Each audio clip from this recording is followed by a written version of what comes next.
down, I know you got me, baby. Oke, langsung ke videonya. Wow.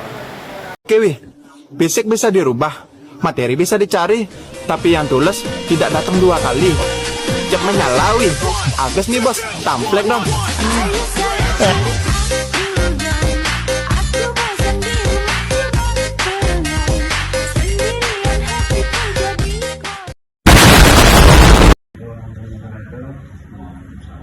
Kenapa? Perkenalkan Pak, nama saya Ibrahim Bangsa. Saya merupakan mahasiswa semester 3 jurusan Manajemen Islam, Fakultas Tarbiyah dan Keguruan. Saya datang kemari ingin mewawancari Bapak tentang 4 kompetensi guru. Itu kompetensi pedagogik, kompetensi kepribadian, kompetensi profesional, dan kompetensi sosial. Yang pertama tentang kompetensi pedagogik, Pak. Menurut Bapak, bagaimana Bapak mengintegrasikan teknologi dalam proses pembelajaran untuk meningkatkan hasil belajar mahasiswa?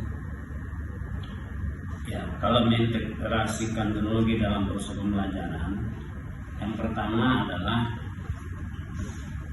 ada mahasiswa itu mahasiswa baru yang masih beradaptasi dengan teknologi yang dibutuhkan atau yang dipakai dalam proses belajar mengajar di fakultas kita, seperti dalam penggunaan fokus mereka belum paham. Nah, dengan hal yang seperti itu kita akan berikan suatu edukasi dalam memperkenalkan fokus tersebut dan mengkonekkannya ke dalam laptop yang kita bawa.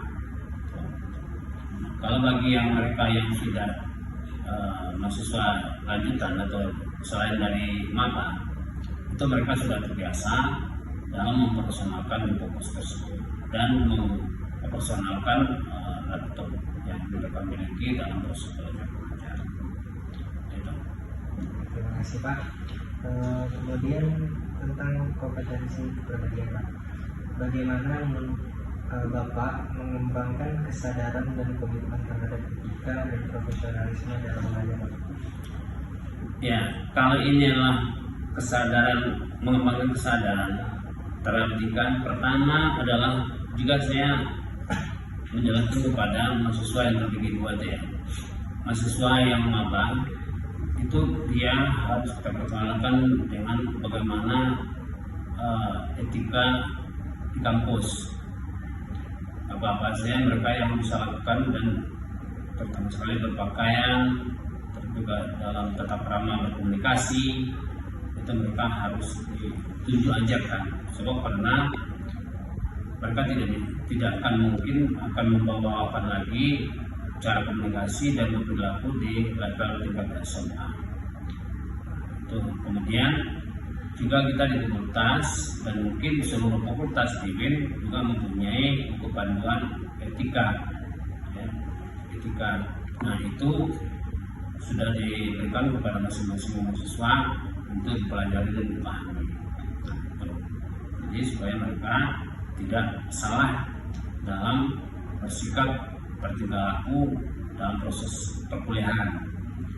Kalau seandainya terjadi pelanggaran, maka hal itu tidak langsung kita lakukan suatu sanksi, tapi kita ada tahap. Pertama kita peringatkan, kemudian kalau mereka juga kesalahan, mereka juga kita peringatkan. Kalau mereka juga tetap melakukan satu kesalahan, itu adalah mereka akan kita lakukan kepada Dewan Kode Etik, jurnalistik, Dewan Kode Etik, etika ya. Nah, mereka nantinya akan memproses mahasiswa yang melakukan pelanggaran tersebut. Ya. Nah, selanjutnya yang ketiga tentang kompetensi profesional. Pertanyaan saya, apa strategi Bapak dalam mengembangkan kurikulum yang relevan dan efektif untuk mencapai tujuan pembelajaran? Kalau masalah kurikulum ya, kalau kita khusus kita ya kita komunikasi itu kurikulum pada saat sekarang ini terganjil sudah memakai 2 kurikulum. Itu kita memakai kurikulum 2023 dan kurikulum 2019. Jadi masih ada di antara kita tuh para mahasiswa yang memakai kurikulum 2019, terutama sekali adalah kalau yang tergabung sekarang ini mereka yang tergabung ke dalam semester 5. Jadi tergenap besok itu semester 6 itu mereka masih memakai kurikulum 2019. Nah, kalian sekarang semester ganjil semester 1 dan 3 itu sudah memakai kurikulum 2023. Dan genap besok itu ke semester 2 dan semester 4 itu mereka memakai kurikulum 2023. Nah, dalam hal itu mereka harus kita sampaikan bahwa terutama sekali juga terhadap PA-PA mereka juga menyampaikan kepada mereka bahwa dalam pencapaian daripada kurikulum tersebut bisa sesuai dengan standar yang diharapkan dan juga sesuai dengan harapan dari mahasiswa tersebut, kita akan memberikan suatu arahan-arahan, penyampaian-penyampaian kepada mereka supaya mereka itu tidak lalai terhadap perkuliahan yang mereka ikuti. Jadi kalau mereka itu kita biarkan aja, apalagi mahasiswa baru, mereka tidak paham bagaimana dalam pelaksanaan perkuliahan dan pengambilan mata kuliah itu sendiri dari semester ke semester. Nah, itu kita arahkan. Nah, kemudian dalam kurikulum, kalau kita ada kurikulum itu yang mata kuliahnya yang bersifat partisi. Partisi itu adalah sebagian mahasiswa, dosen yang pengampunya membawa mahasiswa yang praktek ke lapangan.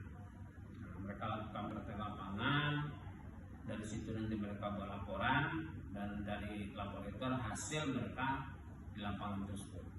Itu yang supaya memang betul-betul dari masing-masing mata kuliah itu mereka paham dan kemana arah dan tujuan dari mata kuliah dari masing-masing itu.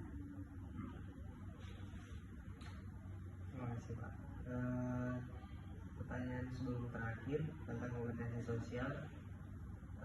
Bagaimana Bapak membangun hubungan yang efektif dengan mahasiswa dan rekan dosen untuk meningkatkan kualitas pembelajaran? Kalau kita di Prodi, bagaimana hubungan dosen dengan dosen itu tetap kita jalin melakukan komunikasi.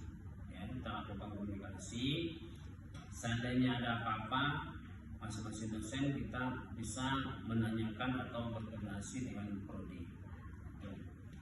Kalau itu dosen dengan mahasiswa, itu adalah kita hubungan dengan proses belajar mengajar ya. Kalau proses belajar mengajar itu adalah tergantung kepada hubungan antara dosen tersebut dengan mahasiswa di masing-masing yang telah kita tunjuk lokalnya masing-masing.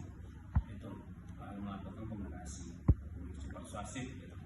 Nah, dalam melakukan hal seperti itu, seandainya ada mahasiswa terkendala maupun dosen itu terkendala, seperti mahasiswa terkendalanya adalah seperti susahnya dihubungi atau dihubungi bersangkutan atau ada dosen yang tidak masuk, kalau mereka itu melapor ke Prodi, itu kita siap untuk membantu. Begitu juga dosen, kalau dosen itu adalah dia lokalnya terbatas, dia tidak punya lokal, atau susah mencari mahasiswa yang bersangkutan, atau mahasiswa bersangkutan ada masalah dengan yang dosen bersangkutan.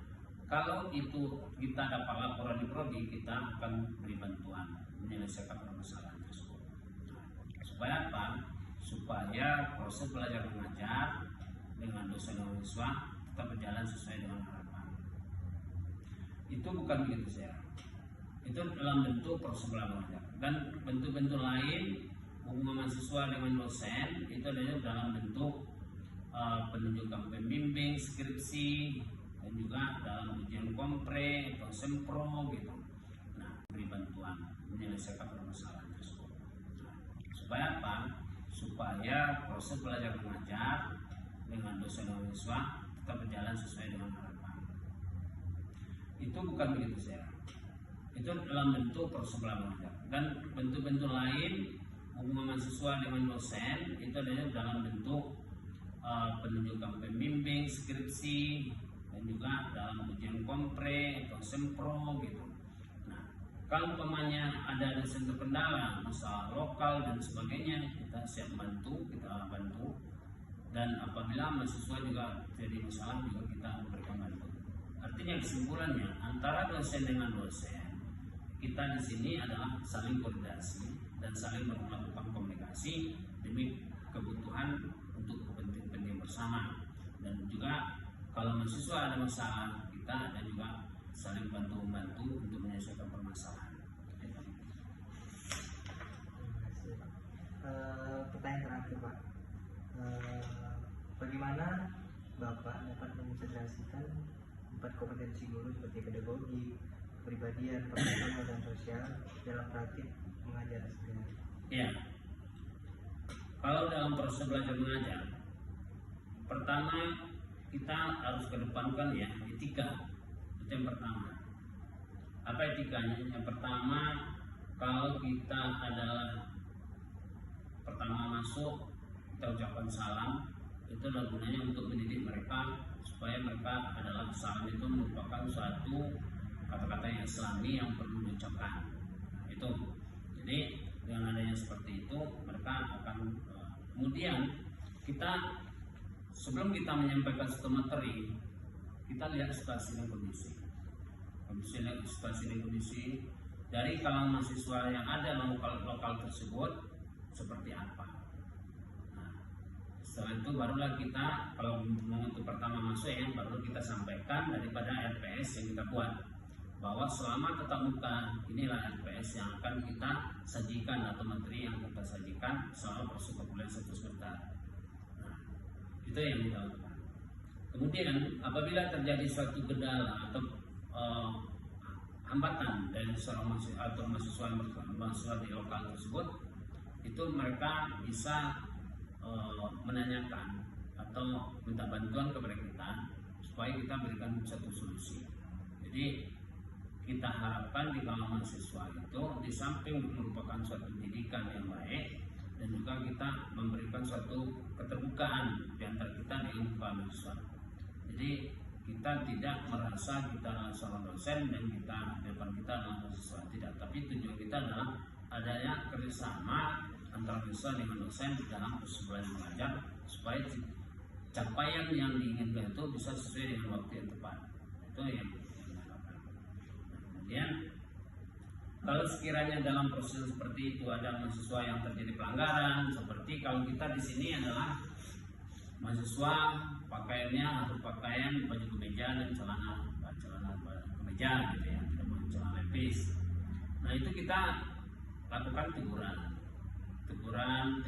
kalau sedang tidak ada teguran yang ketiga tidak akan mereka patuhi, maka mereka ya, kita paksa suruh mengganti dari pakaian tersebut dan melakukan suatu perjanjian bahwa mereka tidak akan melakukan atau memakai pakaian yang tidak sesuai dengan aturan yang berlaku.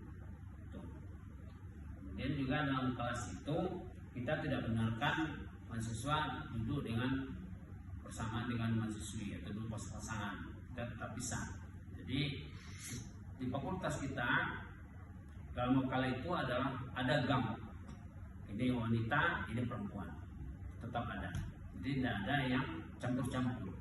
Nah, kecuali mereka bekerja dalam kelompok itu memang ada campur-campur.